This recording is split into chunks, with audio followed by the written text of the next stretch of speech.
Hello दोस्तों।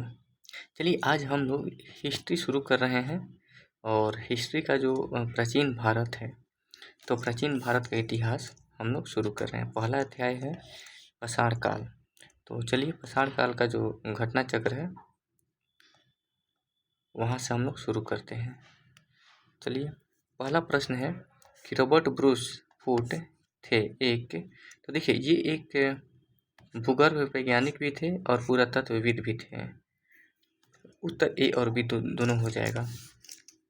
दूसरा प्रश्न है कोपेन संग्रहालय की सामग्री से पाषाण, कांस्य और लौह युग की त्रियुगीय विभाजन किया था किसने?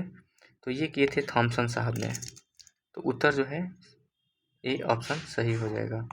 अगला प्रश्न है कि भारतीय इतिहास के संदर्भ में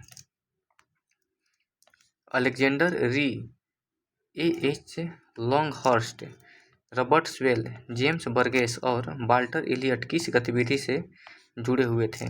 तो उत्तर हो जाएगा पुरातात्विक उत्खनन, ऑप्शन ए सही है। चलिए अगला प्रश्न हम लोग देखते हैं, प्रश्न संख्या 4।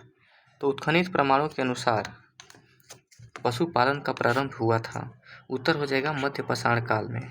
अगला प्रश्न है कि मध्य पाषाणिक प्रसंग में पशुपालन के प्रमाण जहाँ से मिले हैं वह स्थान है कौन? देखिए आदमगढ़ है। अगला प्रश्न है कि निम्नलिखित में से किस स्थल से हड्डी के उपकरण प्राप्त हुए हैं? तो उत्तर हो जाएगा सी और डी, यानी महदह से और सराय नाहर से, सराय नाहर राय से। चलिए अगला प्रश्न है कि हड्डी से निर्मित आभूषण भारत के मध्य पाषाण काल के संदर्भ में प्राप्त हुए हैं कहाँ से? तो सराय नाहर राय से और महदहा से।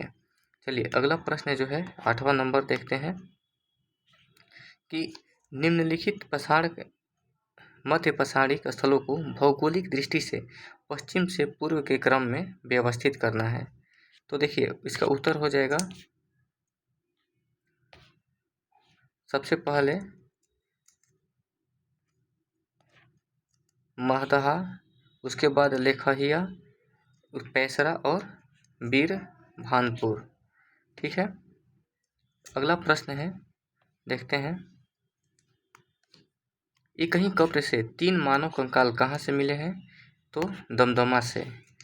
ठीक है। अगला प्रश्न देखते हैं कि कृषि के खाद्यान्नों की कृषि सर्वप्रथम प्रारंभ हुई किस काल में? तो मध्य पाषाण काल, ऑप्शन बी सही हो जाएगा। 11 नंबर क्वेश्चन है कि भारत में मानव का सर्वप्रथम साक्ष्य कहाँ से मिले हैं? तो देखिए ये नर्मदा नदी से मिले हैं। ठीक है। अगला प्रश्न है कि प्रथम मानव जीवाश्म भारत की किस नदी घाटी से प्राप्त हुए हैं? तो नर्मदा नदी से हो जाएगा, उत्तर सी। अगला प्रश्न है मानव द्वारा सर्वप्रथम प्रयुक्त अनाज कौन सा है? तो देखिए जौ, गेहूं और जौ जो है सब किया गया था, लेकिन जौ सबसे पहले किया गया था। अगला प्रश्न है कि भारतीय उपमहाद्वीप में कृषि के प्राचीनतम साक्ष्य कहाँ से प्राप्त हुए हैं? तो लाहुरा देव से प्राप्त हुए हैं। नेक्स्ट क्वेश्चन है कि भारतीय उपमहाद्वीप में कृषि के प्राचीनतम साक्ष्य कहाँ से प्राप्त हुए हैं? तो मेहरगढ़ से प्राप्त हुए हैं। अगला प्रश्न है कि भारतीय उपमहाद्वीप में कृषि के प्राचीनतम साक्ष्य कहाँ से प्राप्त हुए हैं? तो मेहरगढ़ हो जाएगा, ऑप्शन सी। अगला प्रश्न है कि नवपाषाण युग में भारतीय उपमहाद्वीप के उत्तर पश्चिमी क्षेत्र में निम्नलिखित में से किस स्थान पर कृषि के अभ्युदय की प्रारंभिक प्रमाण प्राप्त हुए हैं? ऑप्शन बी मेहरगढ़ सही उत्तर है। भारत में पशुपालन एवं कृषि के प्राचीनतम साक्ष्य प्राप्त हुए हैं कहाँ से? तो मेहरगढ़ से। 18 नंबर का उत्तर मेहरगढ़, ऑप्शन डी। 19 नंबर प्रश्न देखते हैं, उत्तर प्रदेश की सांस्कृतिक विरासत के संदर्भ में निम्नलिखित कथनों में से कौन से कथन सही है?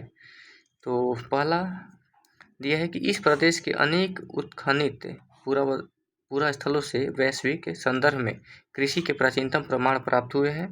दूसरा कथन है कि प्राचीनतम प्राप्त कृषि अन्न जौ और धान थे। तो देखिए यहाँ पर कथन है कि सही उत्तर का चयन कीजिए, तो दोनों जो कथन है सही है, ऑप्शन सी। अगला प्रश्न है प्रश्न संख्या 20, उस स्थल का नाम बताइए जहाँ से प्राचीनतम स्थायी जीवन के प्रमाण मिले हैं। तो मेहरगढ़ से। अगला प्रश्न है कि निम्नलिखित में से किन स्थानों से मध्य पाषाण काल में पशुपालन के प्रमाण मिले हैं। तो ऑप्शन सी हो जाएगा बागोर। अगला प्रश्न है कि निम्नलिखित में से किसको चालकोलिथिक युग भी कहा जाता है। चालकोलिथिक युग किस युग को कहा जाता है। तो ताम्र पाषाण युग को। Option C. 23 नंबर प्रश्न है कि आहड़ सभ्यता के बारे में निम्न कथनों पर विचार कीजिए। आहड़ सभ्यता, ठीक है, तो आहड़वासी तांबा गलाना जानते थे, ठीक है, ये कथन तो सही है। अगला कथन है कि ये लोग चावल से परिचित नहीं थे, तो ये भी सही, ये नहीं, चावल से परिचित थे। तीसरा कथन है कि धातु का काम आहड़वासियों की अर्थव्यवस्था का एक साधन था, ठीक है, ये कथन देखिए सही है। चौथा कथन है कि यहाँ से काले लाल रंग के मृदभांड मिले हैं जिन पर सामान्यतः सफ़ेद रंग से ज्यामितीय आकृति उकेरी गई है। तो देखिए दूसरा कथन छोड़ के पहला, तीसरा और चौथा सही है, ठीक है।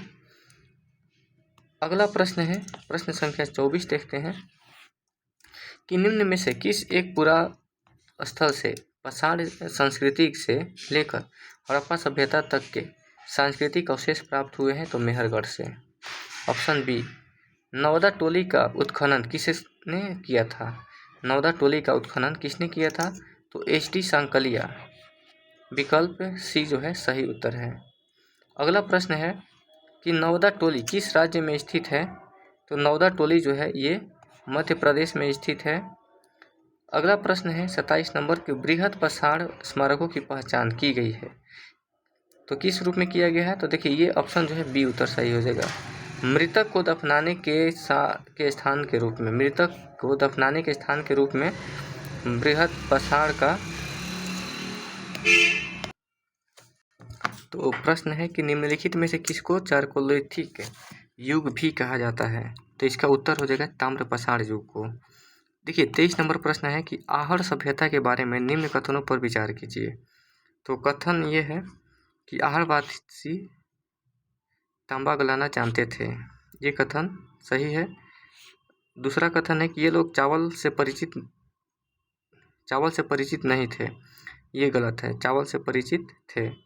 तीसरा कथन धातु का काम आहड़वासियों की अर्थव्यवस्था का साधन था, तो ये सही है। अगला प्रश्न कि यहाँ से काले लाल रंग के मृदभांड मिले हैं इन पर सामान्यतः सफ़ेद रंग से ज्यामितीय आकृति उकेरी गई है। तो देखिए 1, 3 और 4 से कथन जो है सही है।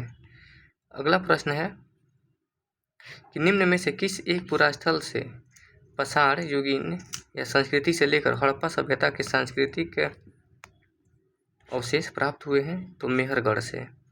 अगला प्रश्न है कि नवदा टोली के उत्खनन किसने किया था। तो HD सांकलिया।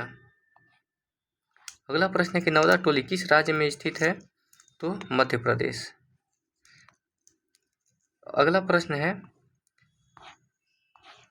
कि बृहद पाषाण स्मारकों की पहचान किस रूप में की गई है। तो मृतक को दफनाने के स्थान के रूप में। अगला प्रश्न है कि राख का टीला निम्नलिखित किस नवपाषाणिक स्थल से संबंधित है। तो संगनकल्लू से, संगनकल्लू, ठीक है। अगला 29 नंबर प्रश्न है कि भीमबेटिका किसके लिए प्रसिद्ध है। तो गुफाओं के शैलचित्र के लिए। भीमबेटिका किसके लिए प्रसिद्ध है। तो गुफाओं के शैलचित्र के लिए। प्रश्न संख्या 30 देखते हैं कि निम्न में से कौन सा स्थल प्रागैतिहासिक चित्रकला के लिए प्रसिद्ध है। तो भीमबेटका। भीमबेटका की गुफाएं कहाँ स्थित है। तो ये हो जाएगा अब्दुल्लागंज रायसेन, ठीक है। ये कहाँ स्थित है। तो MP में स्थित है। अगर स्टेट की बात करें तो ये मध्य प्रदेश में स्थित है। अगला प्रश्न है कि भारत में किस शिलाश्रय से सर्वाधिक चित्र प्राप्त हुए हैं। तो उत्तर हो जाएगा भीमबेटका। चलिए अगला प्रश्न देखते हैं प्रश्न संख्या 33 कि निम्नलिखित में से किस भारतीय पुरातत्ववेत्ता ने पहली बार भीमबेटका गुफा को देखा और उसके शैल चित्रों के प्रागैतिहासिक महत्व को खोजा था। तो ये होगा VS वाकणकर, ठीक है। भीमबेटका को किसने खोजा था? तो वही विष्णुधर वाकणकर। अगला प्रश्न है कि गैरिक मृदभांड पात्र OCP का नामकरण हुआ था हस्तिनापुर में। ताम्रस में काल में महाराष्ट्र के लोग मृतकों को घर के फर्श के नीचे किस तरह रखकर दफनाते थे? तो उत्तर से दक्षिण की ओर। प्रश्न है कि ताम्रास में काल में महाराष्ट्र के लोग मृतकों को घर के फर्श के नीचे किस तरह से रखकर दफनाते थे? तो उत्तर हो जाएगा उत्तर से दक्षिण की ओर, ऑप्शन ए। अगला प्रश्न है कि निम्नलिखित में से किस स्थल से मानव कंकाल के साथ कुत्ते का कंकाल भी सावधान से प्राप्त हुआ है? तो बुर्ज होम से। बुर्ज होम कहाँ स्थित है? तो ये जम्मू कश्मीर के क्षेत्र में स्थित है। अगला प्रश्न है कि निम्नलिखित में से किस स्थान पर मानव के साथ कुत्ते के दफनाए जाने का साक्ष्य मिला है? तो ये बुर्ज होम, ठीक है, ऑप्शन ए। अगला प्रश्न है कि गर्त आवास के साक्ष्य मिले हैं कहाँ से? तो बुर्ज होम से। गर्त आवास के साक्ष्य कहाँ से मिले हैं? तो बुर्ज होम से। चलिए यहाँ पर एक प्रश्न है जो मिलान करने के लिए दिया हुआ है, तो देखते हैं। देखिए सोन नदी घाटी जो है पाषाण काल से संबंधित है। भीमबेटका गुफा जो है मध्य पाषाण काल से संबंधित है। बुर्ज होम जो है नव पाषाण काल से संबंधित है। और बनास घाटी जो है ताम्र पाषाण काल से संबंधित। ऑप्शन बी जो है सही हो जाएगा। अगला प्रश्न है कि सूची 1 को सूची 2 से सुमेलित कीजिए तथा नीचे दिए गए कूट से सही उत्तर चुनिए। तो देखिए यहाँ पर अगर देखा जाए तो नेवासा जो है कहाँ स्थित है? तो नेवासा महाराष्ट्र में। ईसमपुर कर्नाटक, डिडवाना राजस्थान, गुडियाम गुफा कहाँ है? तमिलनाडु में। चलिए अगला प्रश्न देखते हैं कि ऐतिहासिक स्थल और ख्याति का कारण क्या है? तो देखिए बुर्ज मतलब कौन सही सुमेलित है ये बताना है। बुर्ज होम जो है वो किस लिए प्रसिद्ध है? तो देखिए यहाँ कुत्ता का शव के साथ कुत्ता का शव भी यहाँ पे मिलता है। दूसरा जो है चंद्रकेतुगढ़ है, यानी कि टेराकोटा कला से संबंधित है ये, ठीक है। अगला प्रश्न है कि गणेश्वर, ये ताम्र कलाकृतियाँ यहाँ से प्राप्त हुई है, ठीक है। तो ऑप्शन नंबर डी हो जाएगा, 2 और 3 सही है, ठीक है। अगला देखते हैं कि विंध्य क्षेत्र के किस शिलाश्रय से सर्वाधिक मानव कंकाल मिले हैं? तो उत्तर हो जाएगा लेखनिया से। अगला प्रश्न है कि नीचे दिए 2 कथन दिए गए हैं, एक को अधिकथन और दूसरे को कारण कहा गया है। अब ये देखना है कि कौन सही उत्तर है। तो कथन है कि विंध्य क्षेत्र के पाषाण युगीन लोगों ने नूतन भूतल काल के अंत में गंगा नदी घाटी में प्रव्रजन किया। ये कथन है। कारण क्या है कि जलवायु परिवर्तन के कारण इस काल में शुष्कता का चरण था। तो इसमें देखिए अगर 44 नंबर का देखा जाए तो ऑप्शन ए जो है सही है। कथन और कारण दोनों सही है और ये सही व्याख्या भी करता है। अगला प्रश्न है प्रश्न संख्या 45 कि भारतीय पुरातत्व सर्वेक्षण निम्नलिखित विभागों या मंत्रालयों में से किसके संलग्न कार्यालय है? तो ये संस्कृति मंत्रालय के। अगला प्रश्न है कि भारतीय पुरातत्व का जनक किसे कहा जाता है? तो ऑप्शन ए अलेक्जेंडर कनिंघम। अगला प्रश्न है कि राष्ट्रीय मानव संग्रहालय कहाँ पर स्थित है? भोपाल में। राष्ट्रीय मानव संग्रहालय कहाँ स्थित है? भोपाल में। मानव सभ्यता के विकास की कहानी दर्शाने वाला देश का सबसे बड़ा संग्रहालय इंदिरा गांधी मानव संग्रहालय कहाँ स्थित है? भोपाल में। अगला प्रश्न जो है, चलिए तो ये टॉपिक ख़त्म हो गया। अब अगला जो चैप्टर है सिंधु घाटी सभ्यता, उसको हम लोग अगले वीडियो में कवर करेंगे। चलिए बहुत बहुत धन्यवाद।